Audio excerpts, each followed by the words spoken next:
So hello everyone, welcome back to zero YouTube channel. This is Shivani Keswani और आज मैं आपको सारी चीजें बताने वाली हूँ। बैंक पीओ कैसे बनते हैं, बैंक पीओ का मतलब क्या होता है, बैंक पीओ को क्या काम करना होता है और इसके लिए कौन सी डिग्री चाहिए, कितने परसेंटेज चाहिए आपकी ग्रेजुएशन में, और साथ ही साथ इसका क्या सिलेबस होता है, कैसा एग्जाम पैटर्न होता है, कौन कौन से एग्जाम्स देने पड़ते हैं, कितने एग्जाम्स देने के बाद इसकी जॉब लगती है, जॉब लगने के बाद सैलरी कितनी होती है और पढ़ाई कैसे की जाए। सारे प्रश्नों पे हम डिटेल में चर्चा करेंगे आज और मैं आपको सारी चीजें क्लियर कर दूंगी। अगर आप एक बिगिनर हैं और जानना चाहते हैं कि बैंक पीओ क्या होता है, कैसे होता है, सारी चीजें मैं आपको इस वीडियो में क्लियर कर दूंगी। उसके बाद आप तसल्ली से अपनी प्रेपरेशन शुरू कर सकते हैं। तो let's get started without any further delay. तो सबसे पहले मैं आपको बता देती हूँ कि बैंक पीओ का मतलब क्या होता है। बैंक पीओ मतलब प्रोबेशनरी ऑफिसर, ऐसा ऑफिसर जो प्रोबेशन पे है, मतलब ट्रेनिंग पे है। इस पीरियड में उसे सारी चीजें सिखाई जाती है। क्लेरिकल का वर्क सबसे पहले उसको सिखाया जाता है, कैसे एंट्रीज की जाती हैं, जैसे कि अकाउंट ओपनिंग कैसे करनी है, चेक्स की एंट्री कैसे डालनी है, नेफ्ट आरटीजीएस कैसे करना है। ये सारे टर्म्स आप पढ़ेंगे जब आप तैयारी करेंगे। पैसे लेन देन कैसे करना है, कैश काउंटर कैसे संभालना है, कैश को मैच कैसे करना है, तमाम ऐसे काम होते हैं जो पहले पहले सिखाए जाते हैं एक बैंक पीओ को। ये काम सीखने के बाद उसे दिया जाता है वेरिफिकेशन का काम, यानी कि काम कोई और करेगा, कोई क्लेरिकल आदमी जो भी क्लर्क है वहां पे वो ये सारा काम करेगा और उसे वेरीफाई करने का काम पीओ का होता है। जब उसे वेरीफाई करना होता है और भी कई सारे काम होते हैं, जैसे कैश का वेरिफिकेशन करना होता है, कैश देखना होता है कि मिल रहा है या नहीं मिल रहा है, और भी कई सारे काम करने होते हैं बैंक के अंदर। और ये सारे काम सीखने के बाद उसे कंफर्मेशन दे दिया जाता है, उसके बाद वो बन जाता है असिस्टेंट मैनेजर। तो ये तो मैंने आपको बता दिया कि बैंक पीओ को क्या काम करना होता है। अब जान लेते हैं कि बैंक पीओ आप कैसे बन सकते हैं। बैंक पीओ आप 3 तरीके से बन सकते हैं। एक तो आईबीपीएस के तरीके से, जो भी नेशनलाइज्ड बैंक्स होती है, मतलब गवर्नमेंट का स्टेक जिसमें 51% या उससे ज्यादा है, उन बैंक्स में अगर आप काम करना चाहते हैं तो आपको भरना होगा आईबीपीएस पीओ का फॉर्म। अगर आप एसबीआई में काम करना चाहते हैं, स्टेट बैंक ऑफ इंडिया, तो आपको एसबीआई पीओ का फॉर्म भरना होगा। और अगर आप ग्रामीण बैंक्स में काम करना चाहते हैं, जो गांव में बैंक्स होती हैं, उसके लिए आपको भरना होगा आरआरबी का फॉर्म, रीजनल रूरल बैंक्स का फॉर्म। ये सारे फॉर्म्स हर साल भराए जाते हैं और आप इनको भर के अपना बैंक में पीओ बनने का सपना पूरा कर सकते हैं। अब बात कर लेते हैं इसके लिए कौन सी क्वालिफिकेशन चाहिए। आपको किसी भी रिकग्नाइज्ड कॉलेज या यूनिवर्सिटी से किसी भी सब्जेक्ट में आपका ग्रेजुएशन कंप्लीट होना चाहिए और ग्रेजुएशन में मिनिमम परसेंटेज रिक्वायर्ड नहीं है। आपके कितने भी परसेंटेज आए हों, बस आप पास हो रखे हैं और आपके पास डिग्री है तो आप इस फॉर्म को भर सकते हैं। इवन अगर आपके पास डिग्री नहीं है तो आप डिग्री बनवा सकते हैं और उसके लिए भी टाइम मिलता है। जब आपका सिलेक्शन हो जाता है उसके बाद आप यहाँ पे काम करना शुरू कर सकते हैं। तो आपकी डिग्री हो सकती है साइंस में, मैथमेटिक्स में या कॉमर्स में, आर्ट्स में, किसी भी सब्जेक्ट की डिग्री आपके पास हो सकती है। आप साथ ही साथ कंप्यूटर का नॉलेज जरूर रखना चाहिए आपको, क्योंकि कंप्यूटर पे ही काम करना है बैंक में, तो कंप्यूटर का नॉलेज होना अनिवार्य होता है। अब बात कर लेते हैं एज लिमिट। एसबीआई पीओ का अगर फॉर्म भरते हैं आप तो 21 से 30 साल की उम्र होनी चाहिए आपकी। अगर आप आईबीपीएस पीओ का फॉर्म भरते हैं तो 20 से 30 साल, और अगर आप आरआरबी पीओ का फॉर्म भरते हैं तो 18 से 30 साल आपकी उम्र होनी चाहिए, प्लस आपके पास ग्रेजुएशन कंप्लीट होनी चाहिए। अब बात कर लेते हैं एग्जाम पैटर्न की। एग्जाम इसका 3 फेजेस में होता है। सबसे पहले आपका प्रीलिम्स होता है। प्रीलिम्स क्वालिफाइंग रहेगा, जैसे ही आप इसका कट ऑफ क्लियर कर लेंगे आपको मेंस में बिठाया जाएगा। आप मेंस एग्जाम क्लियर करेंगे, उसमें जितना अच्छा स्कोर लेके आ सकेंगे उतना बढ़िया होगा। उसके बाद आपको इंटरव्यू देने का मौका मिलेगा। इंटरव्यू के भी सबके अलग अलग मार्क्स हैं, मैं आपको एक एक करके सारी चीजें बताने वाली हूँ। सबसे पहले बात कर लेते हैं प्रीलिम्स की। तो प्रीलिम्स में एसबीआई पीओ और आईबीपीएस पीओ दोनों का पैटर्न सेम है। दोनों में आपका क्वांट्स, रीजनिंग और इंग्लिश आता है। इंग्लिश में 30 क्वेश्चंस होते हैं, 20 मिनट मिलते हैं। क्वांट और रीजनिंग में 35 क्वेश्चंस होते हैं, 20 मिनट मिलते हैं। सेक्शनल टाइमिंग रहेगी आपकी।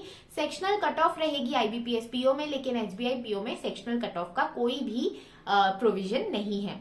तो ये आपका 100 नंबर का पेपर रहेगा, 1 घंटे में आपको देना रहेगा। ऑनलाइन पेपर रहेगा आपका पूरा का पूरा।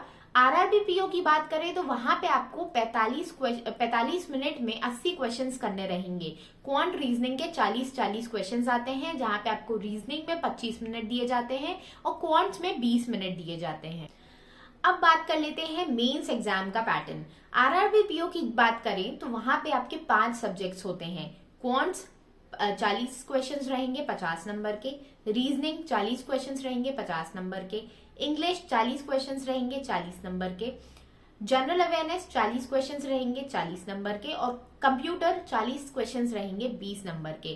तो यहाँ पे टोटल आपके 200 क्वेश्चंस होते हैं। अब बात कर लेते हैं आईबीपीएस पीओ के मेंस के एग्जाम पैटर्न की। तो यहाँ पे आपको 4 सब्जेक्ट्स रहेंगे। इंग्लिश रहेगा आपका 35 क्वेश्चंस 40 नंबर के, क्वांट्स रहेगा 35 क्वेश्चन 60 नंबर के, रीजनिंग रहेगा 45 क्वेश्चन 60 नंबर के, और जनरल अवेयरनेस रहेगी 40 क्वेश्चन 40 नंबर के।